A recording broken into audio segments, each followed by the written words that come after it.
Bismillah. Oke, selamat siang. Assalamualaikum warahmatullahi wabarakatuh. Pada kesempatan kali ini, kelompok kami akan mempresentasikan hasil hasil dari diskusi. Yang pertama ada Mbak Vira Farhana, ada Haikal Ardi, ada Gemma Putri Alam, ada Fahru Sirot, ada Siti Rofifa Salim, Revi Novianti, Abdullah Fajar Koirullah, Safira Dinara, Dinda Eka Putri Ma'arif, Alif Yoga Rargiansyah, M. Aji Pratama, Nur Febianti, dan Farica Amara. Selanjutnya akan dilanjutkan oleh Mbak Vira.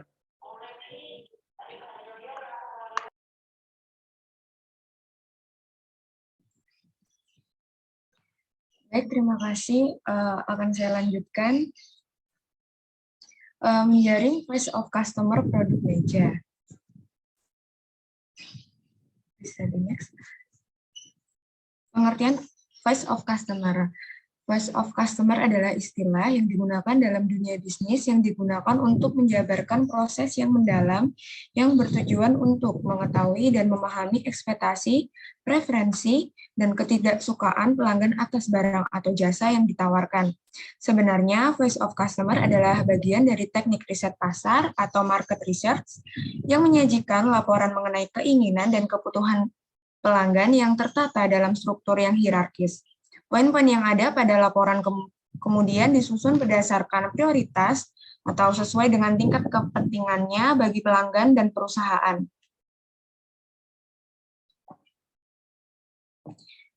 Keuntungan menjalankan proses voice of customer atau VOC. Dengan melakukan riset dan mengumpulkan umpan balik ke pelanggan, perusahaan akan mendapat keuntungan sebagaimana yang pertama yaitu menyesuaikan produk, layanan, dan juga fitur-fitur lainnya untuk memenuhi kebutuhan dan keinginan pelanggan. Yang kedua, memaksimalkan keuntungan perusahaan. Yang ketiga, mengidentifikasi dan memprioritaskan kebutuhan bersuara dan keinginan pelanggan.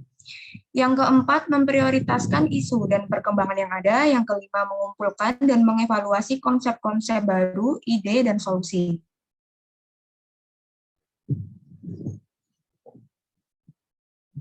Metode dalam menjalankan voice of customer. Terdapat berbagai cara yang digunakan untuk menjalankan proses ini, seperti mengadakan focus group, wawancara, contextual inquiry, atau teknik-teknik etnografi. Namun pada umumnya pelaksanaannya terdiri atas beberapa wawancara mendalam yang terfokus kepada pengalaman pelanggan atau customer experience dengan produk dan jasa yang ada saat ini.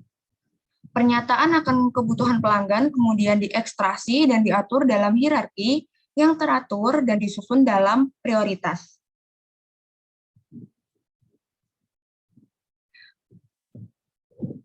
Maksud dan tujuan. Nah, target dari voice of customer dari kelompok 1, targetnya yaitu kalangan bagi mahasiswa Teknik Industri Untak Surabaya. Maksud dan tujuannya pembuatan meja lipat yang ergonomis. Yang pertama, untuk membantu mahasiswa Teknik Industri Untak Surabaya dalam penggunaan meja lipat saat melakukan pembelajaran.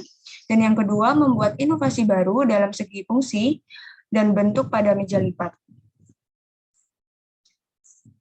Nah, ini adalah potret mahasiswa saat menggunakan meja lipat model lama atau meja lipat yang belum dimodifikasi.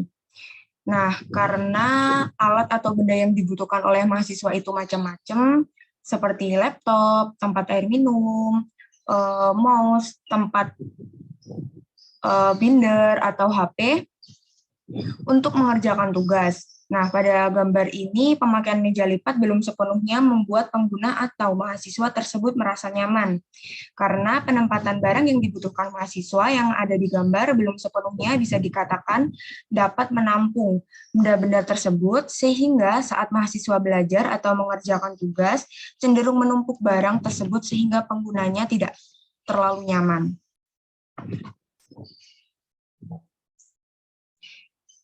Konsep kuesioner kali ini yaitu tertutup atau pilihan ganda, terdiri dari pertanyaan data umum, pertanyaan mengenai aspek yang berisi bobot, pertanyaan karakteristik mengenai meja lipat.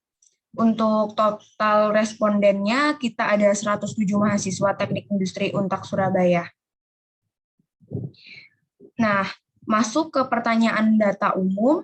Yang pertama yaitu nama responden, yang kedua angkatan dari angkatan option A 2021 sampai option D 2018 ke atas. Yang kedua berat badan option A kurang dari 50 kg sampai option C lebih dari 60 kg.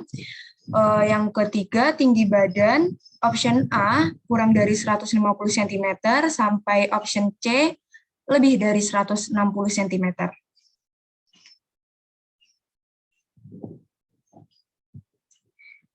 Dari pertanyaan tersebut dapat direkap seperti di gambar ini. Untuk pertanyaan angkatan, dari angkatan 2021 terdiri dari 8 responden, untuk 2020 terdiri dari 87 responden, untuk angkatan 2019 terdiri dari 8 responden, dan angkatan 2018 ke atas terdiri dari 4 responden.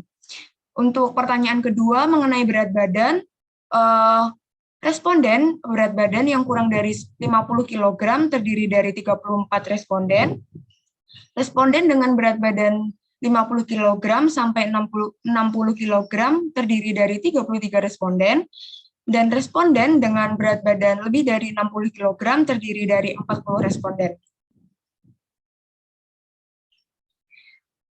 Untuk pertanyaan tinggi badan, untuk responden dengan tinggi badan kurang dari 150 cm terdiri dari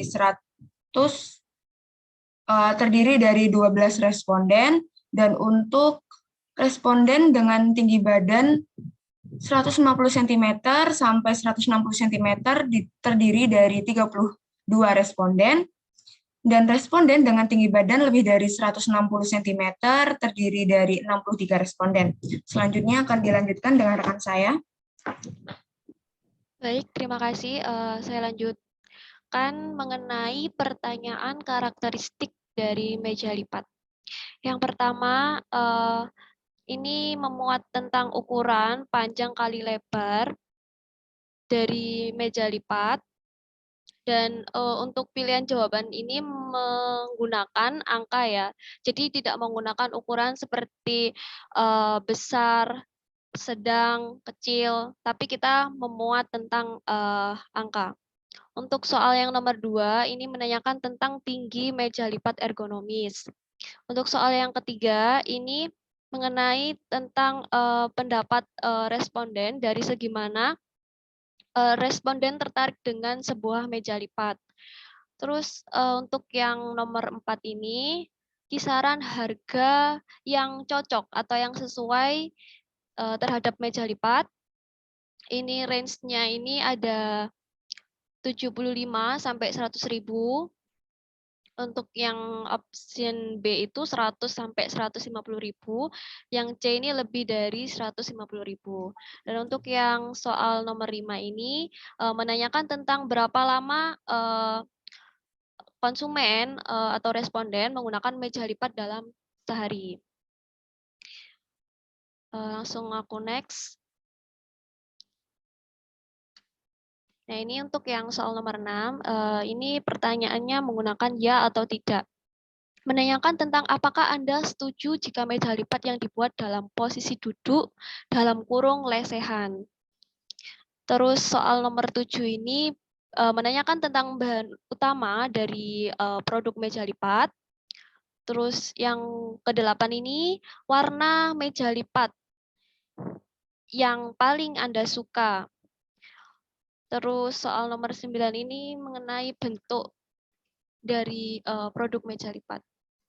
Ada lingkaran, ada persegi panjang, terus ada persegi, ada oval.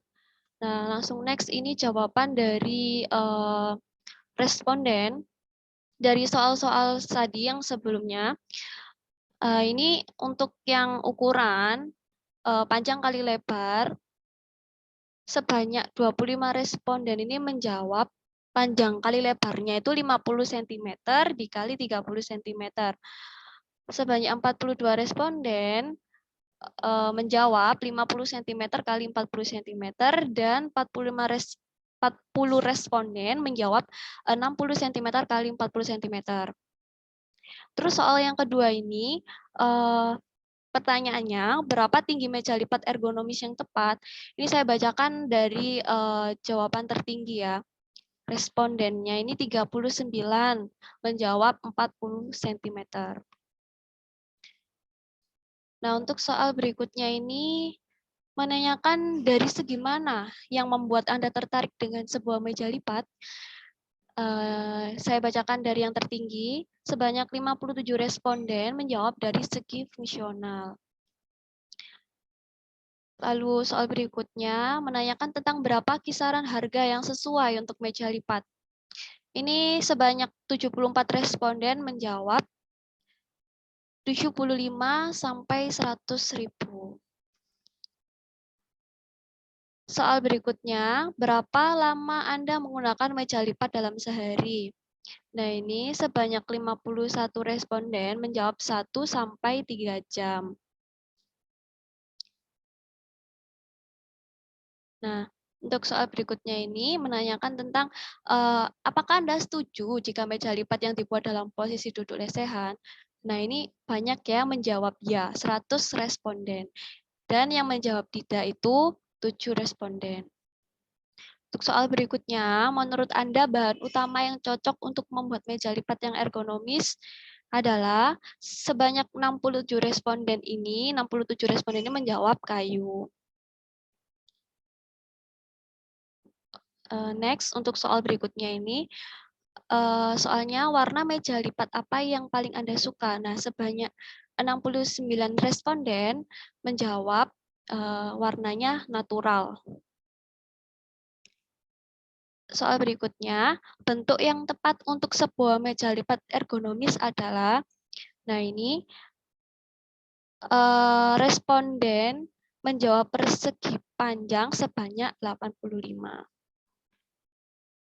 Lanjut ke pertanyaan aspek ya, ini mengenai tingkat kepentingan. Jadi ada yang pertama ini ada aspek ekonomis. Aspek ekonomis itu adalah cara pandang konsumen terhadap produk berdasarkan dari segi ekonomi. Untuk yang kedua, aspek ergonomis itu membahas tentang perancangan produk yang meliputi dari segi kenyamanan dan pengaruh produk jika digunakan. Selanjutnya, aspek durability itu berkaitan tentang berapa lama produk tersebut dapat terus digunakan. Untuk yang keempat, aspek performance itu berkaitan tentang kinerja produk. Misalnya produk itu mudah dibawa, terus nyaman kalau digunakan. Nah, untuk aspek yang terakhir ini aspek fitur. Nah, ini berkaitan tentang ciri fungsional dari suatu produk. Nah, fitur itu kan merupakan sarana kompetitif bagi pesaing. Jadi, dalam memperkenalkan fitur yang bernilai, itu merupakan cara paling efektif dalam bersaing. Nah, ini langsung aja ke pertanyaannya. Sebelum itu, aku bahas mengenai bobotnya dulu. Ini ada sangat penting, itu nilainya 5. Terus kalau yang penting aja ini nilainya 4. Cukup penting nilainya 3, kurang penting nilainya 2, tidak penting nilainya 1. Next ya, ini soal mengenai pertanyaan aspek ekonomis. Ini ada 2 soal. Ya, yang pertama ini membahas tentang seberapa penting harga meja lipat yang terjangkau. Terus untuk soal yang nomor 2 itu seberapa penting harga meja lipat itu menyesuaikan keunggulan dari meja tersebut. Nah, ini pertanyaan aspek ergonomis ada 3 soal. Yang pertama ini membahas tentang apakah model meja lipat yang minimalis itu berpengaruh dalam penggunaan sehari-hari. Untuk soal yang nomor 2 ini, seberapa penting model meja lipat yang multifungsi berpengaruh dalam penggunaan. Dan soal yang ketiga ini, seberapa penting sudut sisi meja dan tekstur permukaan mempengaruhi kenyamanan dalam penggunaan meja lipat. Oke, ini mengenai aspek durability. Nah, ini ada 1 soal. Soalnya itu, apakah karakteristik yang awet dan tahan lama berpengaruh dalam pembuatan meja lipat ergonomis? Nah, Ini pertanyaan dari aspek performance. Ini ada 2 soal. Yang pertama itu seberapa penting fungsi meja lipat mempengaruhi penggunaannya. Untuk soal yang nomor 2 ini seberapa penting meja lipat yang praktis dapat menunjang kenyamanan pengguna. Nah, ini untuk aspek yang terakhir yaitu aspek fitur ada 3 soal. Yang pertama, menurut Anda seberapa penting meja lipat yang dapat menyimpan barang lain seperti buku. Untuk soal nomor 2, seberapa penting sisi sudut meja lipat yang tumpul akan berpengaruh pada kenyamanan pengguna. Dan soal yang ketiga, menurut Anda seberapa pentingkah fitur meja lipat yang bisa dibawa kemana-mana? Nah, ini untuk kerekapan jawaban dari aspek tadi. Nah, ini saya bacakan dari responden yang menjawab paling banyak ya. Ini untuk yang soal seberapa penting harga meja lipat yang terjangkau itu ada 68 responden, 68 responden. Untuk soal yang nomor 2 ini seberapa penting harga meja lipat menyesuaikan keunggulan meja lipat tersebut, sebanyak 60 responden menjawab sangat penting. Next, untuk soal berikutnya, ini pertanyaannya, apakah model meja lipat yang minimalis berpengaruh dalam penggunaan sehari-hari? Nah, sebanyak 52 responden ini menjawab sangat penting ya. Terus next, soal berikutnya, pertanyaannya seberapa penting model meja lipat yang multifungsi berpengaruh dalam penggunaan? Sebanyak 59 responden menjawab sangat penting. Nah, untuk soal berikutnya ini, seberapa penting sudut sisi meja dan tekstur permukaan mempengaruhi kenyamanan dalam penggunaan meja lipat? Sebanyak 58 responden menjawab sangat penting. Soal berikutnya, apakah karakteristik yang awet dan tahan lama berpengaruh dalam pembuatan meja lipat ergonomis? Sebanyak 66 responden menjawab sangat penting. Nah, untuk soal berikutnya, menurut Anda pentingkah fungsi meja lipat mempengaruhi penggunaannya?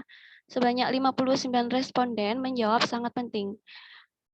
Soal berikutnya lagi, seberapa penting meja lipat yang praktis dapat menunjang kenyamanan pengguna? Sebanyak 63 responden menjawab sangat penting. Next, menurut Anda seberapa penting meja lipat dapat menyimpan barang lain seperti buku, alat tulis, dan lain-lain? Nah, ini sebanyak 46 responden menjawab sangat penting.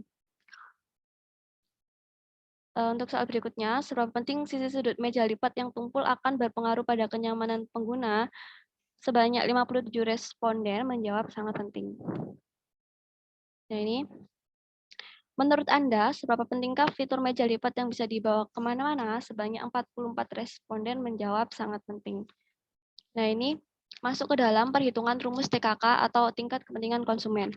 Nah, tujuannya perhitungan TKK ini untuk mengetahui seberapa penting suatu atribut produk bagi konsumen yang menjadi acuan untuk teknis perancangan aspek.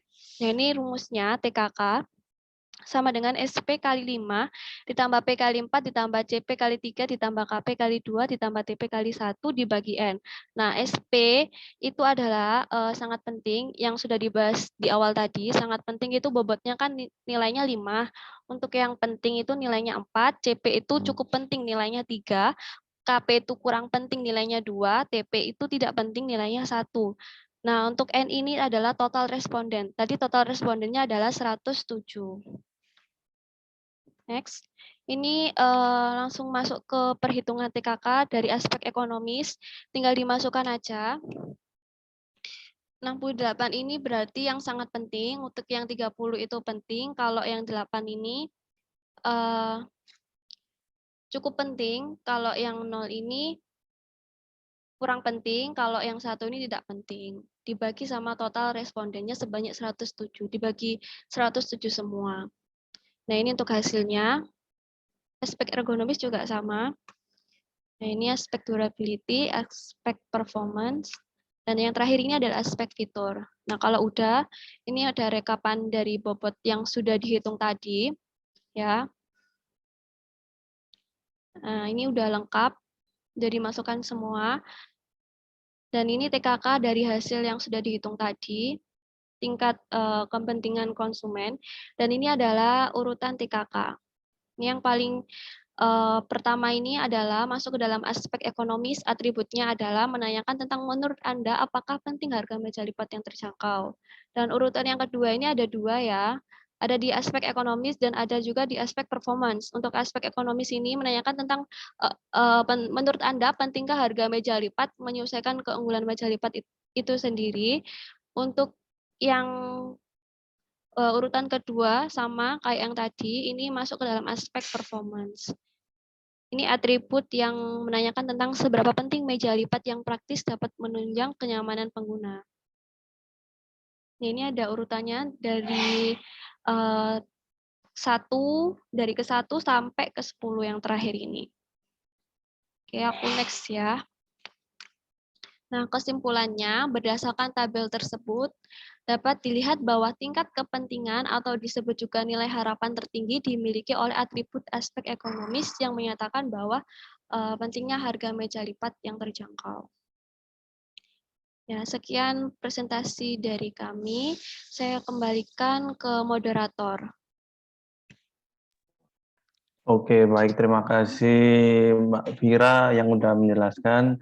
Jadi ini tadi kesimpulan dari presentasi kelompok kami, yaitu berdasarkan tabel tersebut dapat dilihat bahwa tingkat kepentingan atau disebut juga nilai harapan tertinggi dimiliki oleh atribut aspek ekonomis yang menyatakan bahwa pentingnya harga meja lipat yang terjangkau. Jadi kesimpulannya adalah yang saya tadi dibacakan, kurang lebihnya begitu. Saya akhiri presentasi pada kesempatan kali ini. Kurang lebihnya mohon maaf. Saya akhiri. Selamat siang. Wassalamualaikum warahmatullahi wabarakatuh. Waalaikumsalam warahmatullahi wabarakatuh.